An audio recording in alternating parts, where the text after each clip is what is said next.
अस्सलाम वालेकुम। मैं ਤੁਹਾਡਾ ਆਪਣਾ ਹੋਸਟ ਡਾਕਟਰ ਮੁਹੰਮਦ ਇਰਫਾਨ ਮਲਿਕ ਤੇ ਤੁਸੀਂ ਵੇਖਦੇ ਪਏ ਮੇਰਾ YouTube ਚੈਨਲ ਪੰਜਾਬੀ ਟਾਈਗਰ ਲੋਗ। ਅੱਜ ਸਾਨੂੰ ਪਾਕਿਸਤਾਨ ਤੋਂ ਫਰਮਾਇਸ਼ ਕੀਤੀ ਜਨਾਬ, ਸਪੈਸ਼ਲ ਫਰਮਾਇਸ਼ ਜਨਾਬ ਮਲਿਕ ਮੁਹੰਮਦ ਸ਼ਫਕਤੁल्ला ਜ਼ਰਗਰ, ਮਲਿਕ नेमतुल्ला ਜ਼ਰਗਰ, जनाब मलिक कमरुल्ला ਜ਼ਰਗਰ ਤੇ ਉਹਨਾਂ ਦੇ ਚੰਦ ਦੋਸਤ ਔਰ ਸਾਥੀਆਂ ਨੇ ਪਾਕਿਸਤਾਨ ਤੋਂ।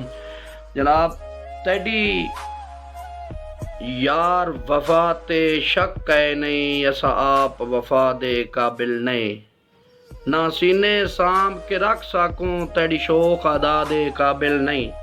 उस कमले कुछ काले हाँ तेरी यार रजा दे काबिल नहीं, ना शाकिर दारू कर साडे असा लोग दवा दे काबिल नहीं। शकुसा बजेडे लथे पे होवन गुरबत विच दुश्मन कमजोर न समझे, ते भावें सिर ते ताज होवे सोने दा कदी कानू मोर न समझे। ते हीरे मैले कुचैले हीरे होंदे न, ओ कदी कच दा बोर न समझे, जेड़ा सुत्ते होए सजण दे हत्थ चूम ले ओनू कदी भी चोर न समझे। वाह जियो।